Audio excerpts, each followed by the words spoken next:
Paz seja com todos, boa tarde. Hoje é dia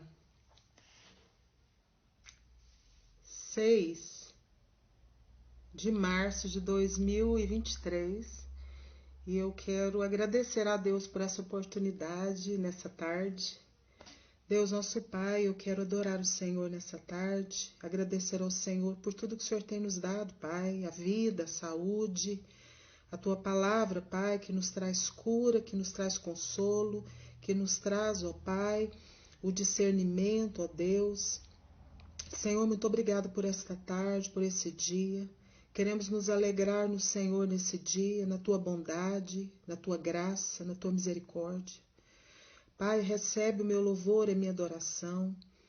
Senhor, fala conosco nesta tarde, através da Tua palavra, que é santa, que é viva, que é eficaz, Pai. Perdoa os nossos pecados, as nossas iniquidades. Nos lava, Senhor, nos purifica, nos regenera, Pai.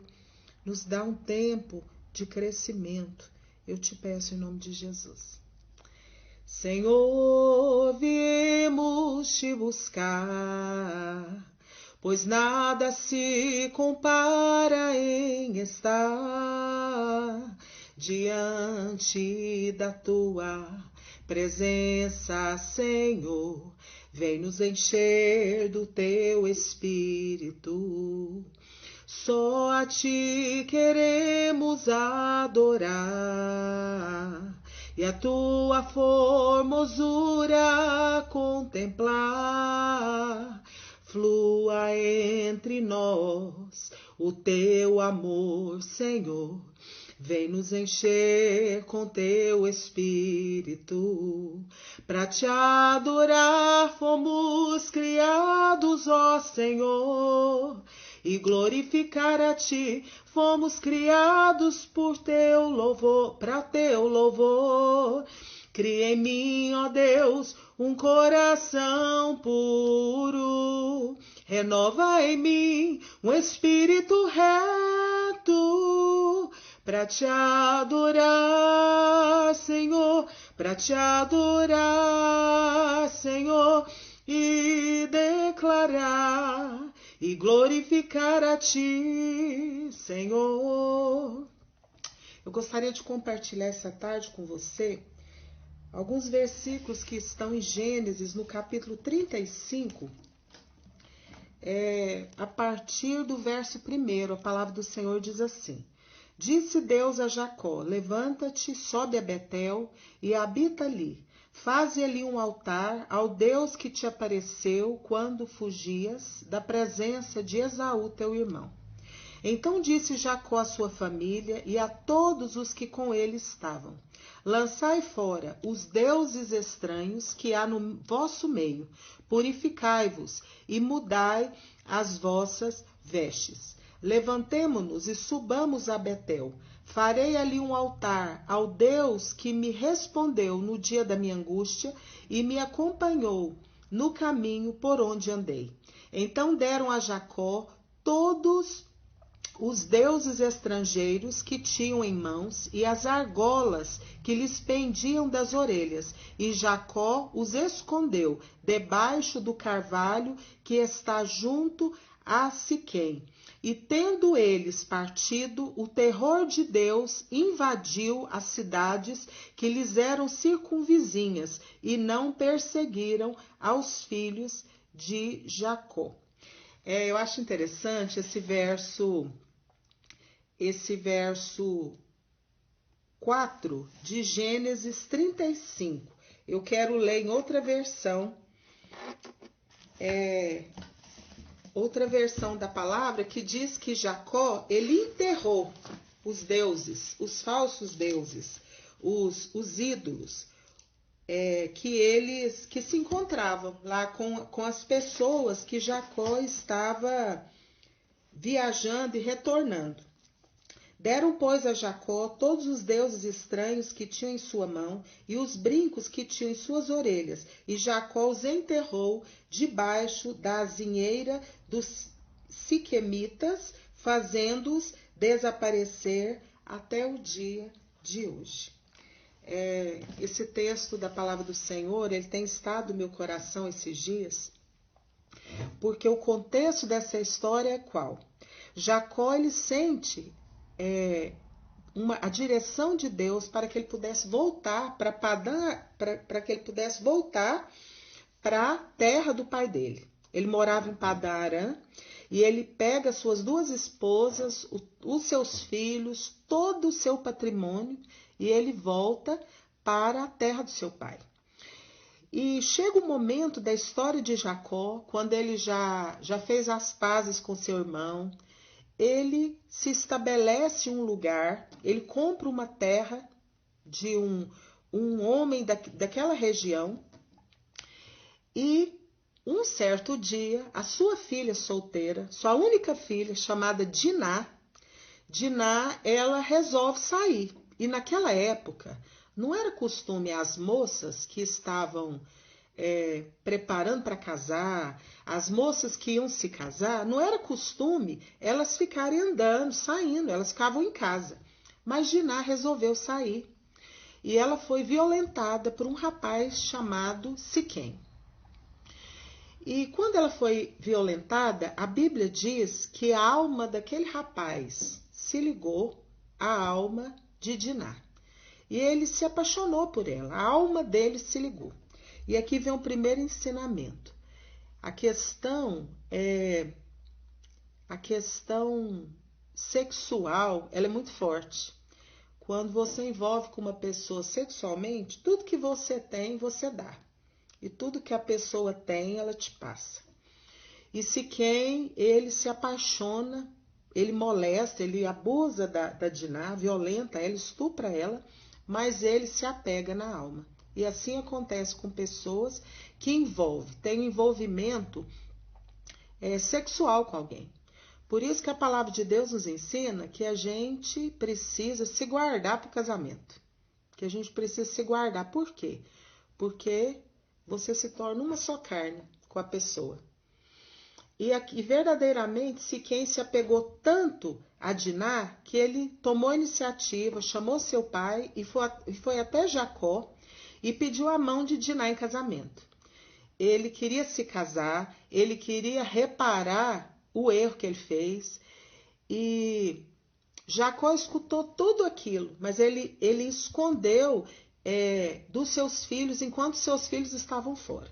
E quando seus filhos chegam de viagem, ele conta para os filhos o que havia acontecido com a única irmã deles. E eles ficam muito contrariados, irados, angustiados, tristes, mas muito irados. E eles propõem para Siquém que ele deveria se circuncidar. Por quê? Porque o povo de Deus naquela época se circuncidava ao 8º dia de vida. E eles com engano, com falsidade, eles propõem isso para Siquém. E Siquém fica tão apaixonado por Diná que ele aceita aquilo. E ele verdadeiramente ele convence as pessoas, os homens da cidade, aquele povo onde ele morava, a se circuncidarem, a aceitar esse costume do povo da Diná, do pai da Diná, dos irmãos da Diná. E a Bíblia diz que ao 3º dia, no dia que eles estavam mais doloridos, no dia que eles estavam mais fragilizados, com muita dor, Levi e Simeão, eles invadem aquela cidade. Eles invadem aquela cidade com a espada, com violência, com vingança, e eles matam todos os homens daquela cidade. Eles se vingam. Por mais que Siquém quisesse reparar o erro, por mais que Siquém tivesse arrependido, tivesse se ligado, a sua alma se ligou a Diná, ele queria se casar, fazer dela uma mulher honrada, Simeão e Levi, eles não aceitaram. Eles não perdoaram aquela desonra, aquela forma como a sua irmã no primeiro momento foi tratada, e eles matam todos os homens. Eles matam o Siquém, eles matam o pai e todos os homens daquele vilarejo. E a Bíblia diz, no capítulo 34 de Gênesis, que os outros irmãos, os outros filhos de Jacó, os outros irmãos, eles entram na cidade e eles pegam os despojos, eles pegam as coisas ali e levam para si.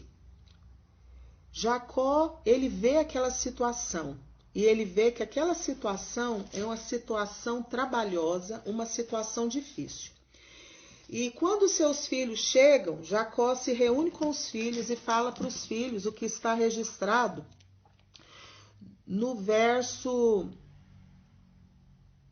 29, 30 e 31 do capítulo 34. Levaram deles os rebanhos, os bois, os jumentos e o que havia na cidade e no campo. Todos os seus bens e todos os seus meninos e as suas mulheres levaram cativos e pilharam tudo o que havia nas casas. Então disse Jacó a Simeão e a Levi: Vós me afligistes e me fizestes odiosos entre os moradores desta terra, entre os cananeus e os ferezeus. Sendo nós pouca gente, reunir-se-ão contra mim, e serei destruído, eu e a minha casa. Responderam: abusaria ele de nossa irmã como se fosse prostituta? Então Jacó, com aquela atitude dos filhos dele de vingança, de pagar o mal com o mal, embora Siquém já tivesse arrependido, Siquém já tivesse ido com o pai, conversado com Jacó, quisesse reparar o seu erro, casar, mudar o seu comportamento, os filhos de Jacó, Simeão e Levi, eles não aceitaram. E eles propuseram algo com espírito de engano e falsidade. Por quê? Porque eles queriam vingança. Eles estavam irados. Eles não queriam percorrer esse caminho da paz, mas eles queriam vingança. E verdadeiramente, quando eles se encontram com o pai fala para eles: nós somos poucos. Agora nós estamos à mercê de sermos mortos, de sofrermos destruição, porque nós somos em pouco número. Então Jacó, ele não se cala. Ele conversa com os filhos dele, mas ele não se exime da responsabilidade como pai, como servo de Deus, como um homem mais velho, um homem maduro, um homem que já tinha passado por muitos processos. Fala: meus filhos, esse caminho que vocês escolheram é um caminho que pode gerar morte para nós, destruição, porque nós estamos em desvantagem, nós estamos em um número menor. Mas nesse momento, gente, Deus intervém. Nesse momento, Deus intervém a favor de Jacó, a favor do servo de Deus, a favor da família de Jacó. Por quê? Porque Jacó tinha uma aliança com Deus. Porque Jacó, ele já tinha passado por aquele processo do Vale de Jaboque. Ele já tinha... Deus já era o Deus da vida dele. Ele já tinha feito um concerto com Deus, uma aliança com Deus. Deus mudou o seu nome. E ele tinha comunicação, ele tinha vivência, ele tinha intimidade, ele conhecia a Deus. E Deus o orienta. Por isso que no capítulo 35, no verso 1, a Bíblia diz: Disse Deus a Jacó: Levanta-te, sobe a Betel e habita ali. Faz ali um altar ao Deus que te apareceu quando fugias da presença de Esaú, teu irmão. Deus rememora para Jacó o processo, porque Jacó, ele teve um antes com Deus. Ele teve um encontro com Deus quando ele fugiu da casa, quando ele saiu fugido do irmão para Padã Arã. Depois ele teve um encontro com Deus no Vale de Jaboque. Ele foi direcionado por Deus para voltar para sua terra natal, com toda a sua família, rico, com esposas, com filhos, com riqueza. E nesse momento, Deus traz para ele uma direção. E nós, como filhos de Deus, como submissos à direção de Deus, Deus nos traz nos nossos momentos, nos nossos piores momentos, nos nossos momentos que que a gente está acuado, que a gente está com medo, que a gente não sabe o que fazer, quando as circunstâncias são alarmantes, quando as circunstâncias querem nos causar pavor, quando as circunstâncias nos parecem um momento de destruição. Deus vem e nos traz a sua direção. E naquele dia, naquele tempo, Deus disse a Jacó: Jacó, levanta, sobe a Betel, habita em Betel, erija para mim, levante um altar para mim. O Deus que tem estado com você, um Deus que tem te guardado, o Deus que tem te acompanhado,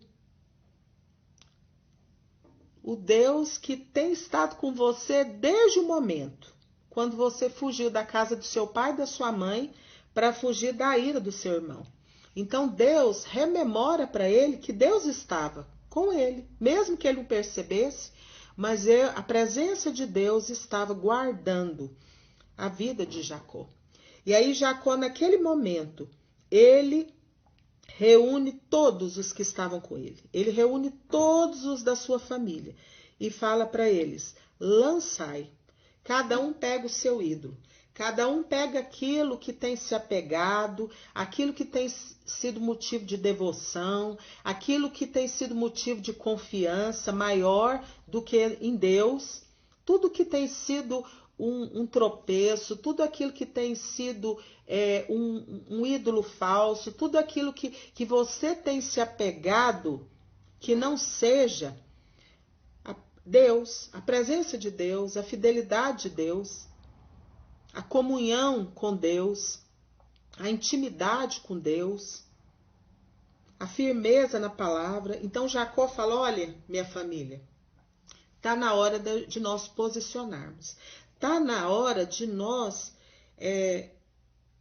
destronarmos aquilo que tem sido anátema, aquilo que tem sido condenável, aquilo que tem tomado o lugar de Deus, aquilo que a gente tem feito a nossa segurança, aquilo que a gente tem olhado, que a gente tem pegado, que a gente tem feito, e aquilo que o nosso coração tem posto a confiança, tem posto os afetos. E eu quero que vocês me entreguem. Então ele assumiu a direção da sua família. Ele tomou uma decisão. Ele assumiu a sua posição. E Deus abençoou. Quando Deus fala com ele, quando Deus rememora para ele que Deus estava com ele, mesmo nos momentos que ele não percebia.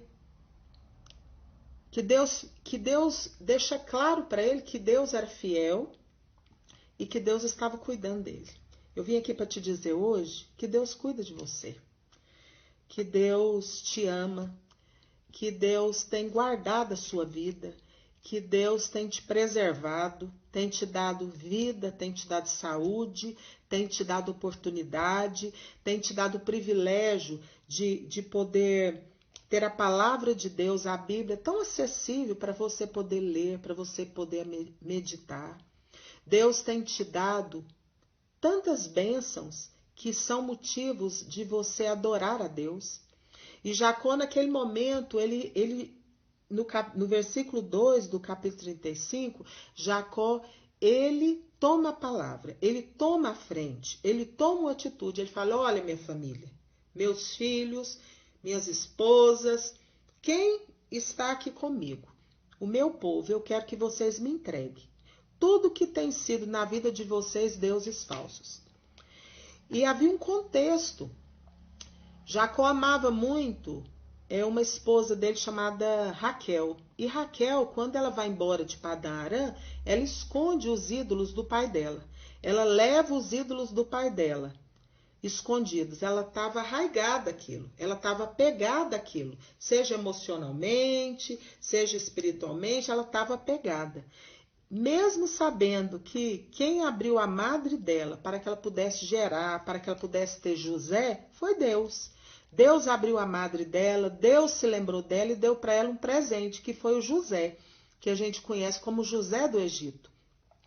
Mas mesmo assim, quando ela vai embora de Padã Arã, da terra do seu pai, com seu esposo, ela leva os ídolos. E quem sabe, a Bíblia não fala, mas quem sabe, naquele momento que Jacó sente a direção de Deus, de fazer um concerto, de fazer uma aliança. Altar significa sacrifício. Altar significa entrega. Altar significa morte.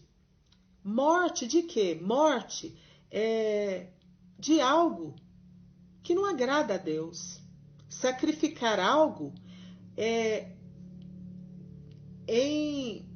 sacrificar algo por amor a Deus. E Jacó, naquele momento, quando Deus fala, Jacó, levanta um altar para mim, ele quis. Ele não guardou só para ele, mas ele comunicou. Ele chamou todos os seus filhos, suas mulheres, falou, gente, tem algum ídolo? Tem algo na vida de vocês que para vocês tem sido motivo de adoração, de veneração? Algo que para vocês têm se apegado, têm adorado, têm vivido em função disso, têm gastado as suas energias, as suas emoções, o seu dinheiro, os seus afetos, que é alvo do seu pensamento, que fica o tempo todo na sua cabeça aquilo. Tem algo na sua vida, tem sido motivo de adoração? Então me entrega, porque eu vou enterrar. E verdadeiramente ele pegou aqueles ídolos. A Bíblia não conta se quando os filhos vingaram de Siquém, do seu pai, dos homens daquele vilarejo, por causa da honra da Diná, quando eles pegaram os despojos, a Bíblia não diz, mas quem sabe os filhos de Jacó não pegaram algum ídolo, algo ali, que representava idolatria. E aí Jacó pega aquilo e Jacó enterra debaixo de um carvalho. Ele enterrou. E a Bíblia diz que Deus, ele fez algo em favor de Jacó. E eu acho lindo esse versículo, o versículo 5, que diz, e tendo eles partido, o terror de Deus invadiu as cidades que lhes eram circunvizinhas e não perseguiram aos filhos de Jacó. Geralmente, no mundo que a gente vive, quando nós damos vazão ao nosso eu, à nossa carne, à nossa natureza humana, a gente quer vingança, a gente quer reparação, né? A gente quer o pagamento da dívida. Mas aquela dívida que aqueles homens tinham com Diná não ia voltar. A honra dela não ia voltar. Embora o rapaz estivesse arrependido, queria casar, eles não aceitaram. Eles eram violentos. Os filhos de Jacó, Simeão e Levi, eles foram homens violentos. Homens que não tiveram misericórdia de Siquém, que não aceitaram o arrependimento de Siquém, a reparação dele. E fizeram o pior. Mas Jacó, como um homem que conhecia a Deus, um homem que tinha Deus hoje como o Senhor da sua vida, como seu Deus, ele sabia que a maneira de resolver um problema não é criando um outro problema, não é com vingança, não é com fuga também, mas é colocando na presença de Deus. Fazendo um concerto na presença de Deus. Aparando as arestas, revendo o que precisa ser reparado, o que precisa ser tirado, o que precisa ser enterrado, o que Deus não tem mais, para o novo tempo. E Jacó, ele leva a sua família a esse quebrantamento, a essa renúncia, a essa limpeza, a esse sacrifício, a enterrar essas coisas que eram motivo de veneração, de adoração, de idolatria, coisas ou objetos que estavam no lugar de Deus, que assumiam um lugar de segurança, de ação, e aí Jacó enterra. E quando Jacó enterra, Deus, ele se agradou daquilo. E Deus permitiu que sobre aquele povo que estava vivendo ao redor deles, que poderiam suscitar contra eles vingança, se vingar pela morte daquelas pessoas que Simeão e Levi mataram, a Bíblia diz que Deus fez vir um temor. Deus fez vir o terror de Deus, invadiu as cidades que lhe eram circunvizinhas e não perseguiram os filhos de Jacó. Então Deus fez cessar a vingança. Deus fez cessar o medo, porque Jacó, ele ficou com medo, ele ficou temeroso. Ele falou: Deus, qual vai ser a consequência da matança dos meus filhos, da vingança dos meus filhos, da maldade dos meus filhos, da falta de perdão dos meus filhos? Qual vai ser a consequência dos atos dos meus filhos? Mas quando eles fizeram um concerto na presença de Deus, de entregar, de renunciar aquilo que para eles era motivo de veneração, de segurança, aquilo que aos olhos de Deus era idolatria, estava em primeiro lugar na vida deles, que não era Deus. Quando eles enterraram, Deus se agradou e Deus agiu por eles. Então eu vim aqui nessa tarde, eu não tinha vindo aqui esse ano.